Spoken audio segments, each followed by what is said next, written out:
Shalom, shalom, shalom, que Dieu nous bénisse. Ce soir, nous allons voir les vertus spirituelles de certains éléments.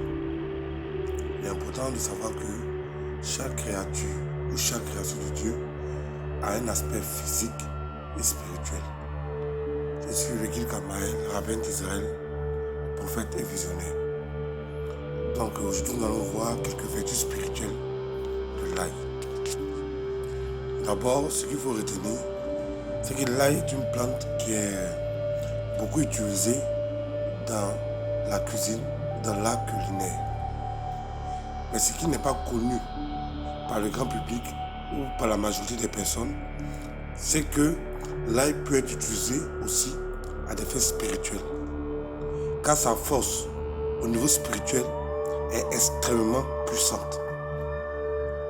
L'ail permet d'ôter tout ce qui est entité négative, énergie négative, tout ce qui est vibration négative liée à nous, aux sorciers, aux envoûtements et autres choses. Il purifie l'environnement pendant la nuit et puis nous nettoie pendant le jour.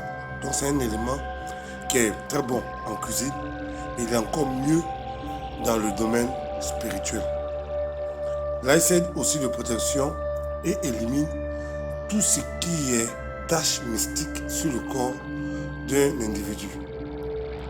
L'ail a aussi un double effet. Non seulement il nettoie, mais aussi il aspire tout ce qui est négativité.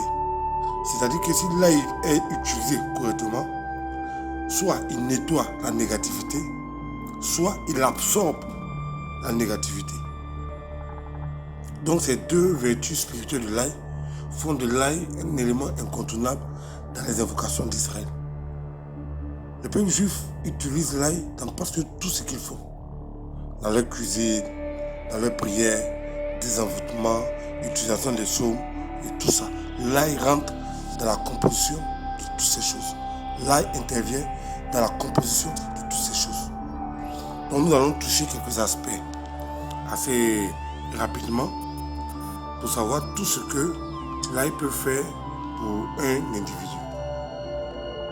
Il y a une chose importante à retenir. Lorsque Jésus a été crucifié, les apôtres et les disciples et tous ceux qui avaient accepté Jésus, c'est-à-dire l'ensemble des croyants, ont commencé à être persécutés. Et le peuple de Dieu a commencé à se disperser un peu partout dans le monde. La Bible dit que le salut vient des Juifs. Le salut ne vient pas des Baoulés, des Bédés, des Français, des Congolais, des Camerounais, des Maliens, des Marocains. Non. La Bible est claire là-dessus et c'est sans équivoque. Le salut vient des Juifs.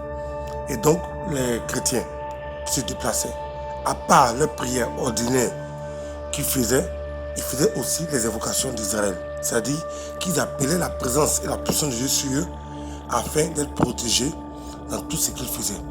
Voilà pourquoi, à part l'hysope qui est utilisé dans les invocations de purification, on utilise aussi l'ail dans les invocations de protection. Donc chaque chrétien qui fuyait Jérusalem avait à côté de lui, dans ses bagages, sur lui, de l'ail qu'il utilisait dans ses invocations. De la même manière qu'on peut prier sur de l'huile, sur de l'eau, sur de l'encens, on peut prier aussi sur certains éléments qui sont hautement spirituels, comme l'ail. Et donc, ils avaient l'ail sur eux et ils se déplaçaient avec. Pourquoi? Parce que l'ail utilisé avec la prière avait un grand pouvoir et a toujours un grand pouvoir de protection. Par exemple, lorsqu'ils s'enfuyaient sur les bateaux, ils utilisaient l'ail avec les prières appropriées pour éviter qu'il y ait des naufrages, pour éviter que le bateau ne chavire, comme le Titanic. Ils utilisaient l'ail lorsqu'ils passaient, par exemple, par le désert, de se faire agresser par les bandes armées ou bien par les Romains qui patrouillaient dans le désert.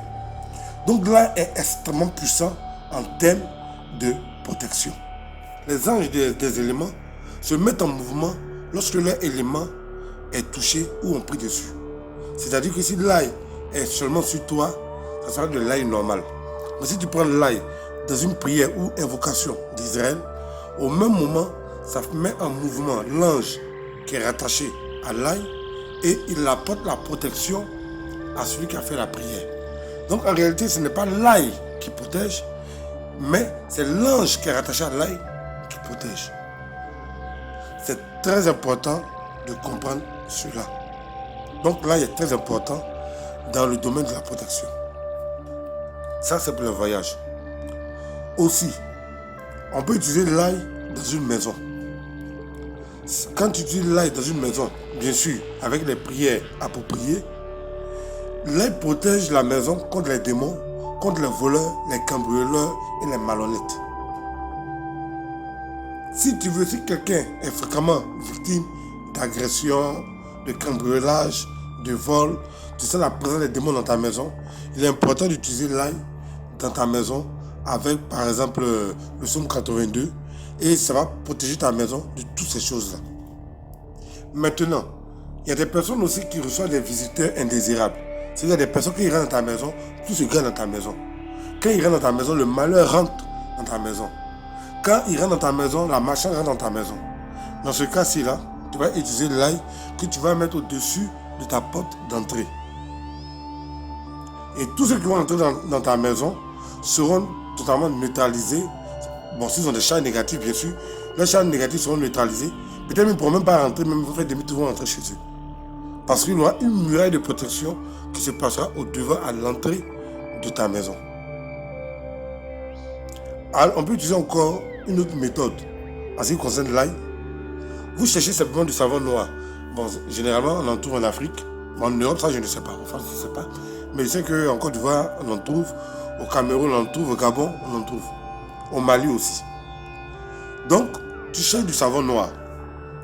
Et tu le mélanges avec l'ail.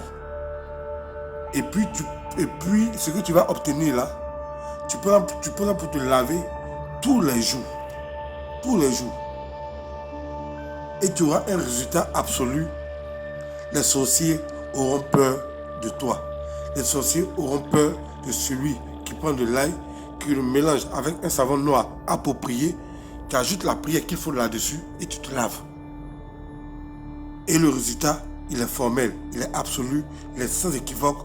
Les sorciers auront peur véritablement de vous. Il y a une autre utilisation aussi que nous pouvons faire de l'ail. Vous pouvez le porter sur vous. Vous prenez un petit morceau d'ail.